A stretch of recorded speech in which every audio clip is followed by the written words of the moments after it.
I'm Brandon Amoroso, and this is the D2Z podcast, building and growing your business from a Gen Z perspective. Hey everyone, thanks for tuning in to D2Z, a podcast about using the Gen Z mindset to grow your business. I'm Gen Z entrepreneur Brandon Amoroso, founder and CEO of e-commerce agency Electric. And today I'm talking with Chathri, Ali, technology partnerships for email, SMS, and customer data platform, Klaviyo, and one of the most powerful technology integrations and integrators in the Shopify ecosystem, I would say. Today, we're going to be focusing on primarily using data to increase customer lifetime value, but we're going to chat through a whole bunch of other items as well. Thank you so much for coming on. Thanks for having me. It's fun to be here. So before we dive into everything, can you just give everyone a quick background on sort of your story and how you've ended up at Klaviyo or Klaviyo, however I feel like pronouncing it today? Klaviyo. Yeah, I think someone put on LinkedIn if they had $1 for every time folks mispronounce Klaviyo, you could probably have enough money to build another Klaviyo. So myself, I've been at Klaviyo since January. As you mentioned, I am leading the technology partnerships team. So without going too much into the differences amongst our different partnership teams here, I work with 240 integration partners. So folks who have built an integration into the Klaviyo platform. And I have a team of 6 people right now, which is rapidly growing. And our goal, honestly, is to really grow the Klaviyo ecosystem because our integration partners have built automation or interesting solutions to help Klaviyo customers just add into the core functionality of the Klaviyo platform. These tech partners actually supplement much of that.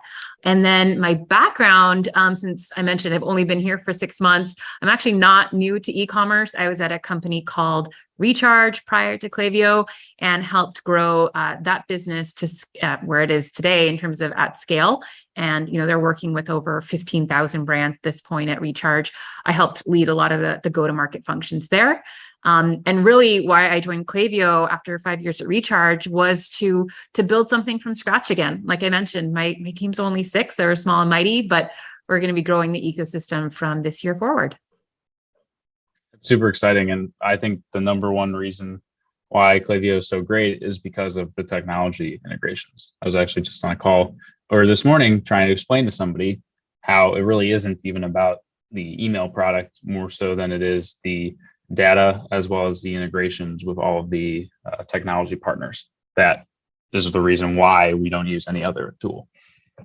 I couldn't agree more. And I love to hear you saying that. That's awesome. So what are some of the things that you're working on right now? Yeah, I mean, right now, honestly, it's optimizing and streamlining a lot of what we were doing before I got here. So before I arrived, it was a little bit of the wild, wild west with regards to the integrations that we were working with and the companies and folks at those companies that we were working with. Now that I've joined, I'm actually growing the tech partner team, like I mentioned. And what I mean by streamlining is each tech partner manager here, actually, they're all subject matter expertise of their own areas. So by that, I mean, within our integrations, there's categories: loyalty, reviews, payments, shipping and logistics, so on and so forth. So we actually have tech partner managers who oversee these various categories and really deeply understand how a Klaviyo customer might leverage these types of tech partners to grow their own business. And so they're working in partnership with the tech partner, so our integration partners, day in, day out to really share that story. That's something that does not exist today. So enablement for customers, for our agency partners to really, again, share the why. Why would you integrate with a Gorgeous? Why would you integrate with the ShipBob? What value does that create for a store? And really, it's mostly focused around the automation. It's saving the merchant, the Klaviyo customer time by doing X. So by integrating, you're saving your time by doing X, Y, or Z. So that's what I'm focused on is sharing that story, really partnering more with these integration partners to share that story together. And obviously, Klaviyo is a business. So how can we continue to add more integration partners so our customers can do more and so they can grow what we call KAV, so Klaviyo attributed value. Mhm. for their own business, whether it be a commerce instance or non-commerce. So that's really what I'm focused on right now. And how often are the integrations sort of spearheaded by the other technology partner versus Klaviyo? Like who's doing the building, who's Mhm. doing the maintaining of said integration? Yeah, it's a great question. And it's an interesting time to ask that question because honestly, historically, some of our earliest integrations were Klaviyo built. So I would call those first party integrations. Mhm. Now, as we've evolved, a lot of companies have kind of seen the opportunity and they've built the integrations themselves. So those would be called third party integrations. So I would say out of our 240 integrations that exist right now in the Klaviyo integrations directory, I would say about 90% of them are third party built, whereas the other 10% were built by Klaviyo. And this, again, came out of a customer first mindset where many people were knocking on our doors to have, let's say a Typeform integration built, just because, again, that's like such an obvious integration to ask for, as well as a few others that we built ourselves and some that we actually just announced this year, like the help desk integration partners. Those were Klaviyo built, again, coming out of a customer need, as well as a sales need. As in order to close certain deals, customers needed to have that integration exist. So Right. we leaned in and we focused on building those ourselves. That makes sense. And when you've gone about sort of building your technology partnerships team, and this is something I'm fascinated in every organization is Mhm. what are, first of all, how did you go about even finding them to begin with? Because hiring great talent is very challenging, especially nowadays. And then what were some of the things that you were looking for that you think are you can contribute to their success? So where do we find them and what did we look for in terms of a Yeah, new like team member? what are you looking for when you're building out and scaling a team? Because you obviously did it at Recharge prior, and now you're doing it here at Klaviyo. So what are some of Yeah. the things that you try and hone in on? Yeah, I mean, Klaviyo as a company is over 1,300 people. I think it actually might be beyond that. I can't keep up because we're growing so rapidly, which again, we're very grateful for given the current macro climate. And even with that size, what I love about my team is that it's almost like a startup within a startup. That small amount of people means everyone is a leader within this team. So what I look for is someone who has a self-starter mentality. I'm not a micromanager. I'm really looking for folks to be a leader, be an owner of the relationships that they have with the various tech partners. So self-starter, collaborative. We as a tech partner team actually interact daily with the sales team, the agency team here, sales, marketing, ecosystem marketing, product, Mhm. engineering. I mean, I'm up to, two hands for those who are listening. I have, 7 fingers held up. It's such a cross-functional role that you must be collaborative as an individual. So that's another thing I look for. And I would say third beyond that is honestly like the scrappiness. Can you hustle? I know it's an overused word, but we're still in a place where even from our co-founders' perspective, they're still hustling. You wouldn't think this from the outside, but they're hustling. And I think they expect, and myself and the partnership leader group here, we expect everyone to be able to experiment. If something's not working, pivot, right? It's all these similar words that you might hear if you were within your own startup. So I look for very much like that hustle mentality as well. Got it. Oh, that's really insightful. And I think that not being a micromanager is a big unlock for any organization to truly grow and scale if you're able to find the right team members who Mhm. don't want or need or require that micromanagement. Because like Yeah. And as I was just going to mention to the final question that you asked in terms of how do you find these folks? The team members that we recently hired were looking to make impact. So some of our new team members who joined recently came from larger orgs where they just didn't get the sense that all the hours and effort they were putting into their roles was actually making an impact at the company that they were at. So Mhm. that's what they were seeking in their next role. And so for us, being a small team as we are, it's very clear how quickly you can make impact here. So I would say that would be the fourth thing as well. Yeah, that has to be valuable to be able to see your work actually in terms of an end product, or just have some sort of a feedback loop. It's not the same example, but like with our creative team for our email and SMS department, Mhm. um, there wasn't, I'd say probably like a year ago, there wasn't a strong feedback loop in terms of this email or this SMS creative performed best in this A/B test, and here's why.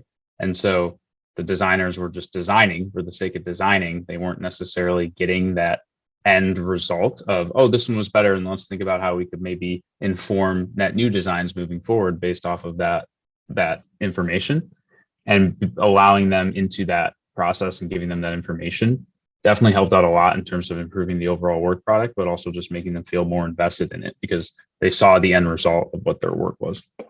Yeah, I mean, at the end of the day, recognition is so important for any team member, right? That they're recognized for their efforts, and you can't recognize someone unless you can acknowledge the impact. So I think it's really smart that you were kind of tying it all together for your designers. So in terms of the technology sort of partnerships org, and how sort of zero party data and the importance of having that to be able to inform like what we do from an email and SMS perspective. Mm-hmm. So each one of your sort of category leaders, are they looking at, okay, this is how, like, is it primarily customers and agencies coming and saying, we're interested in this? Or are they thinking about like, oh, if we had this integration, then you'd maybe be able to leverage something in a certain way within the platform? Like, how does that work? I think it comes from a couple different aspects. Typically, it's either an agency or a customer saying, like, we wish we could do X, right? So an example would be a cosmetics brand saying, we wish we could do a kind of style quiz or a personalized quiz so they could, the customer, prospective customer, could end up finding the right makeup item or product for them. So the more personalized it could be, essentially could lead to higher conversion, right? So oftentimes a customer agency might have a thesis, and then they're looking for a tool to actually build that type of quiz out.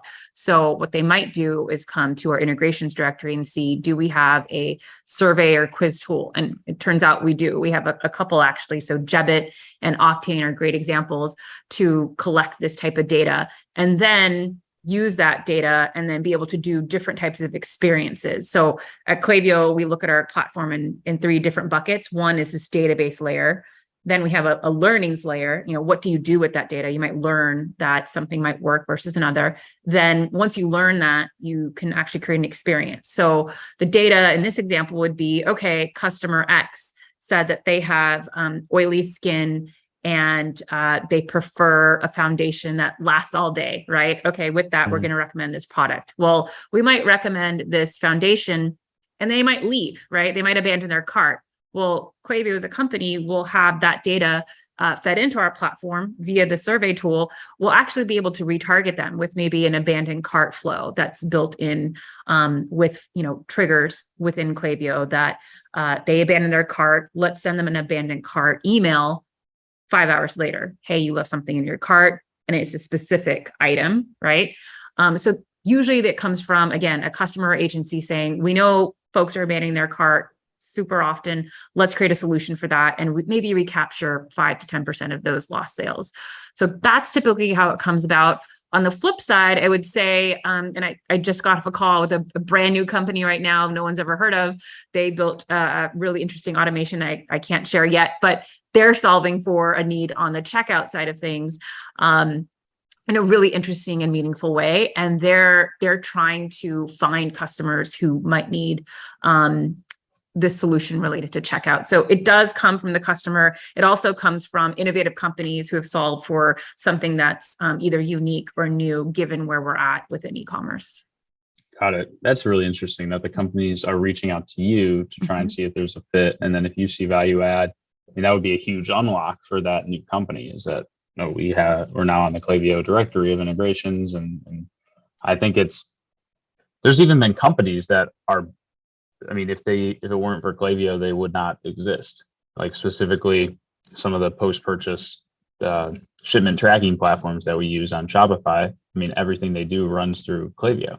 And so they were built specifically on top of Klaviyo, just like you see a lot of apps on Shopify were built just for Shopify. Exactly. And, again, that's part of the reason why myself and my team are here is to build out that ecosystem. And frankly, if you talk to Andrew Bielecki, our CEO, he would say, we're looking to help build the next Klaviyo. So could a company like the one I just talked to get added into our directories and slowly start to grow solely because of being exposed to the over 100,000 customers that are on the Klaviyo platform today? That's truly a goal of him and our other co-founder, Ed, is to really help others build their next business because they were there, right? Like 10, 11 years ago. Yeah, I bet there's going to be some exciting things coming from your end in the next couple of months and years on enabling more people to be able to do that. So I'm excited to see where that goes. So in terms of partnering with these tech partners, do you do anything in terms of like case studies? Because there's a lot of like customer success stories I've seen, and we've worked on a couple in the past where it's Klaviyo and X brand did this. Mm-hmm. Are there any Klaviyo plus Gorgias plus Octane plus this came together and did this for a client? And if so, who's like initiating that? Or if not, is that something that you've thought about doing? Yeah, so we definitely have an opportunity to do more. I would say there's a few tech partners who have raised their hands and have built the case studies themselves, since they do have the data within their own platform to share either the ROI story or a conversion story. So I would say, a couple good examples have been lately FriendBuy, which is a referrals and loyalty platform. We have Gorgias, who has built several case studies with us, Octane, as you mentioned, Recharge, as you mentioned. So what we're gathering is we actually have a top tier, I would say, echelon in terms of the partners that we work with. Top tier meaning that they have a very, very high number of shared customers between their platform and our platform because, frankly, the value proposition works. And so it becomes like this very obvious add-on in terms of an integration for a Klaviyo customer to have for reviews, for loyalty, for help desk, for surveys, for subscription, for shipping and logistics, as you mentioned. Like there are these almost must-have categories, and that's where we see the most storytelling. That being said, I think there's a second wave of verticals that are starting to grow. As more customers seek automation, which you have done a really great job of building for your own customers. That automation, just working for customers who have, a very high GMV, just type business, automation becomes the next phase in terms of how they grow and optimize their business. Got it. Yeah, I think that's where we try to position like ourselves is on the side of almost like an app integrator. Like you might be using these 12 different tools, but we know how they all best work together. And so as opposed to having just, here you have X platform and a Y platform working together, you have platforms 1, 2, 3, and 4 working together to create this more cohesive, robust customer experience, which is really only possible because all of these companies are so open and invested. And I don't know if this is a new phenomenon, but like the value in half of the platforms that we work with is the integrations. And I almost wonder how much time is spent on integrations versus actually improving the individual product. Not enough from across the board. If, because I have contacts obviously at many of these companies and we talk often. And the reality is from a product perspective, the roadmap is typically defined by, as you said, the features for that platform, like what's next for X platform. And likewise at Klaviyo. And I would say on the integration side, not to say it's an afterthought, there's always an intention to want to build these integrations. It's just a matter of everybody across the board not having enough product managers and not enough engineers to get all of these done. So frankly, I think that creates an opportunity for system integrators and agencies who have a high number of technical team members to actually go out of their way and build it for some of these platforms. I would say that what is interesting and, going back to the trend of what we're seeing is tech partners having this aha moment with regards to SMS. So what we have seen is more tech partners have realized it's not just about the email side, it is about SMS. And we could go down that rabbit hole if you'd like, but I just wanted to mention that because I do see more and more companies who are focusing their energy around SMS messaging versus just strictly email. So what does that look like then when you have an integration partner who, is there a different way that they approach things when they're trying to integrate more of your email product versus SMS or not? No, and see, that's the reality of what I mean by aha moment, which is essentially everything you can do on email, you can, for the most part, do on SMS. Whether or not that makes sense is a different part of the story. But what we're finding is folks don't realize it's not like a new integration necessarily. It's just more automation and workflows that you have to build into your platform and market it. So a company like Rebuy, as an example, love the team there. They have really thought through cross-sell, upsell emails. We're working with them now to create more enablement and education around doing cross-sells and upsells via text, right? So it's a very similar setup on the back end of Klaviyo to automate those flows and triggers for SMS. You just have to create the enablement, the kind of how-to guides. And so we're working with that team to create that there. In addition, I would say there's performance marketing agencies who are also seeing the value behind SMS and thinking through, how do I share a different story on SMS that I probably wouldn't on email? And by that, I mean VIP products. So, products that are only for VIP members of a particular loyalty program, certain discounts, flash sales, right? So we're going to have a 1-day only flash sale on this activewear set because you're an SMS subscriber, you get, 40% off. So we're seeing more and more customers, Klaviyo customers, see the medium of SMS as a huge opportunity to unlock, to increase overall lifetime value for each customer. It's still early days. We still have a lot of work to do there, but I really love that a lot of our partners are seeing the light. Yeah, and it really is so easy. Everything's already built within there. You can use the same data and same functionality that's already available to you for Klaviyo email. It's just more so the mindset and thinking about how can we leverage this different communication channel.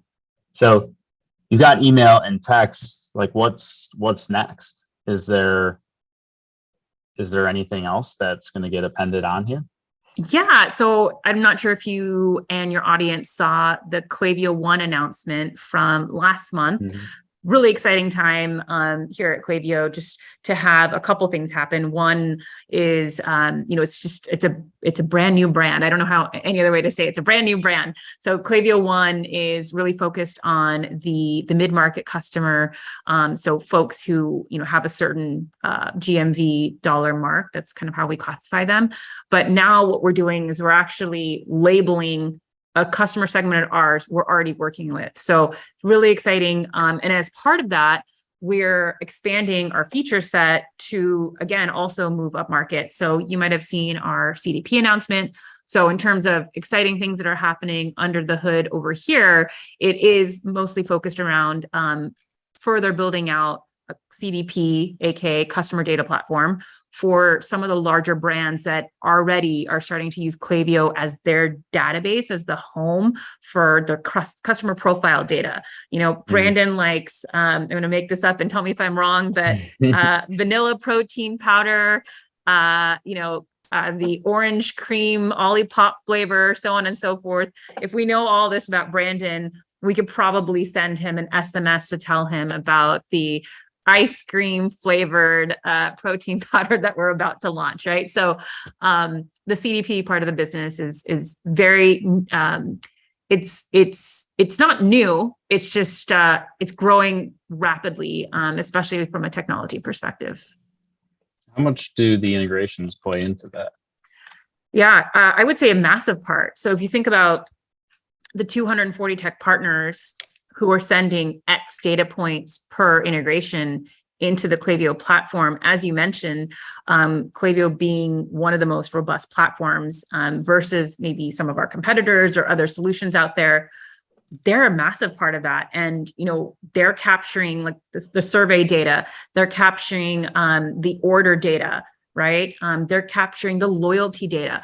All of that is being fed through and into our platform. So Klaviyo customers can turn that around and build those experiences that I was talking about earlier, to build the right email flows, to send the SMS to the right person at the right time. And just having that more personalized experience, it's kind of becoming the expected for an email or SMS marketer rather than something that's innovative and new. Sending an SMS to the wrong person at the wrong time, just you can't do it as a brand moving forward. It's like table stakes to get it right. Yeah, I think SMS has forced marketers to be more intentional than ever with what they're doing, because with email, you can sort of hide behind the fact that people get hundreds of emails every day and they don't really care and they just delete. They're not necessarily as quick to unsubscribe as you would be with a text message. Absolutely. Whereas text, you literally just reply 4 letters and then you're done, and that's it. And I feel like, I swear I've unsubscribed to some email programs before, and then like a month later I end back up on them. So I know for a fact that's never happened with text, and it's very strict around what the whole opt-in and opt-out procedure is too. So 100%. there's really no hiding. 100%. And I think just real quickly, an example that comes to mind is Who Gives a Crap. I'm sure you've heard of them, the toilet paper company based in Australia. Because they're based in Australia, the SMS sends that they were sending were in Australian time zone. And therefore you were basically receiving it at crazy odd hours if you were an American based customer.